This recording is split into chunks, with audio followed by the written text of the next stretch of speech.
Good morning! Ay, mali. Tanghali na pala. Magandang tanghali sa inyong lahat.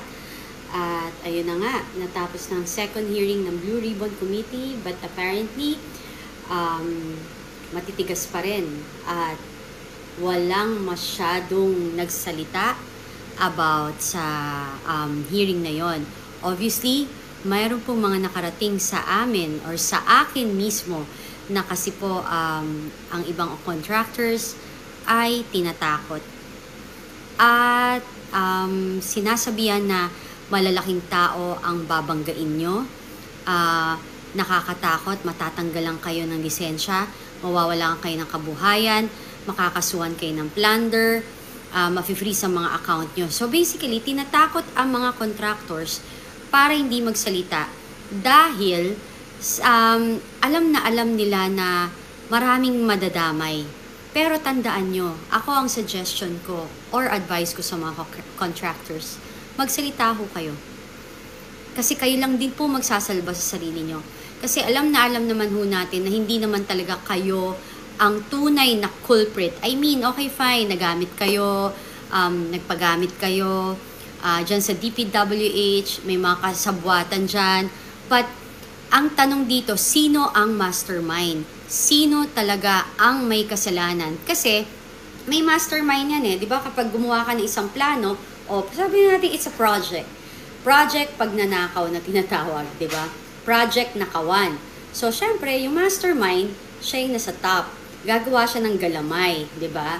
So, yung mga galamay na yon is, yun ang gagalaw. Sila yung, ang tawag dito, magpapatakbo ng proyekto. Ngayon, sa iba dyan na contractors na nagsasabi kasi yung iba na walang paper trail, it doesn't matter kahit walang paper trail. Kasi kayo itself, ang DPWH, ang RD, ang DE, District Engineer, Regional Director, ang makakapagturo mismo kung sino talaga ang nag-a-award ng project sa inyo. And remember, if I'm not mistaken, ang Direct DE and RD, if I'm not mistaken, correct me if I'm wrong, is ina-appoint or like recommended yan ng congressman. 'Di ba? So, kung ako sa inyo, kayo, alam ko mga contractors, nagtatrabaho lang kayo. Alam ko, nagtatrabaho lang kayo, gusto nyo magnegosyo, and dahil sa takot kayo mawala ng trabaho or mawala ng negosyo, nakikisama kayo. Pero sa panahon na to, ngayon sa sitwasyon na ito, it's time for you to speak up. Kasi or else, kayo yung madidiin. Obviously, nakita nyo naman ang mga diskaya. May optics na diin sila. Sa 15 contractors, sila talaga yung pinaka-dinidiin dito. So imagine, yan, isa pa lang yan.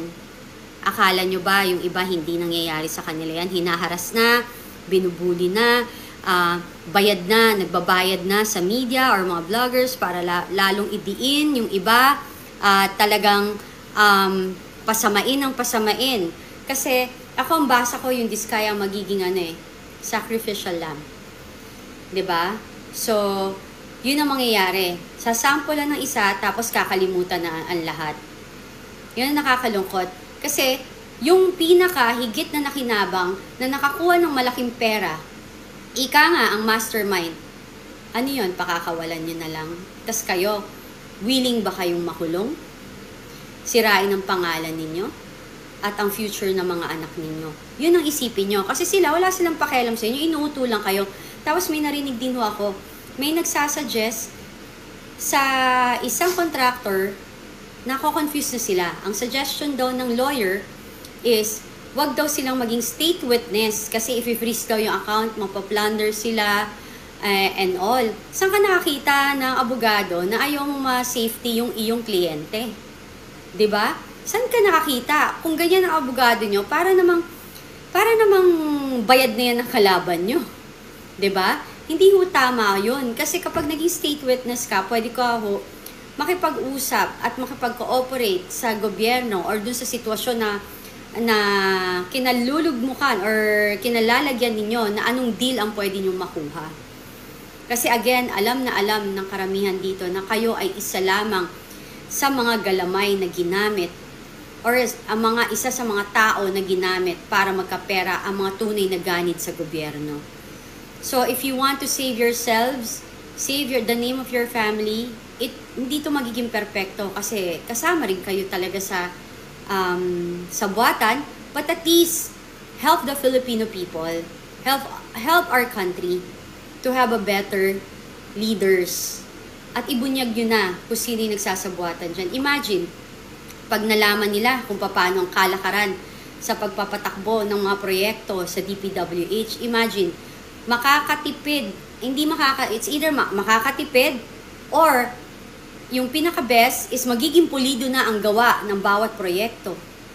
Baka ho, kapag kayo pa ay nagsalita, bigyan pa ho kayo ng proyekto ng gobyerno kasi alam nila na this time magiging honest na kayo. Kung ang Diyos nagpapatawad, 'di ba, tao pa kaya? Pero dapat bago ho kayo patawarin, dapat karapat-rapat ho kayong patawarin. Mag-tell all na kayo. So ako yun lang naman. And ang balita ko, 'di ba, narinig ko kahapon sa hearing ng TRICOM or whatever, hearing ng flood control sa HO, House of Representatives, nagkainitan. Kasi ayaw nilang imbitahan si Saldico. Bakit? Apparently, may nakapagsabi din sa akin, let's check sa immigration na nakalabas na si Saldico at siya ay nasa Amerika na. I-check po natin. Mag-demand po tayo ng mga magpa-i-check or i-report ng immigration sino yung mga lumabas na bansa na sangkot dito sa gulo ng flood control project. And another thing, ako ay nananawagan kay BBM. President Marcos, kung may pangalan na kayo at totoo ang sinasabi ninyo na may alam na kayo, bilang presidente, sana manindigan kayo, magsalita kayo, pangalanan nyo na kung sino yung mga yan. Para hong si PRRD, dito ho kasi nako-compare eh. Ayaw nyo man hong i-compare, pero dito ho makukumpara kapag ang iyong leader ay meron talagang political will. Walang takot magsalita kung sino talaga ang culprit. Kaya ho kayo na pagbibintangan or talaga naman na meron din kasabwat dyan, either kamag-anak ninyo sa flood control projects. Nangako po kayo, kayong mga leader sa ating bansa, Congressman, Senator at ikaw, President Bongbong Marcos, ang sinumpaan mo ay maging loyal at tapat sa bayan at sambayan ng Pilipino. Ito na ho yung panahon. Wala hong kaibig-kaibigan, walang kamag-anak. Dapat ho, ang loyalty nyo is para sa bayan. Wala ho kayo dapat po protektahan. Kung alam ninyong may maling nangyayari, dapat nyo itong ibunyag. At kung sakali man, meron kayong kaibigan, malapit na kaibigan or kamag-anak dyan sa mga leaders natin, dapat ang gagawin nyo, kayo pa mismo magbubuyo na magsabi ng tapat at huwag magtakipan. People deserve a second chances. Diba? Second chance, sorry. Pero bago ho yung mangyari, kailangan ang liderato ay mag-umpisa sa inyo. Maging presidente ho kayo, yung tunay na presidente. Ilaban nyo ho kung ano yung tama. Ganun din sa ating mga leaders, congressmen, senators, mayors, at kung sino-sino pa. Any government official, you are supposed to be loyal to our country. Maraming salamat po at nag-slide ang aking camera. And ingat.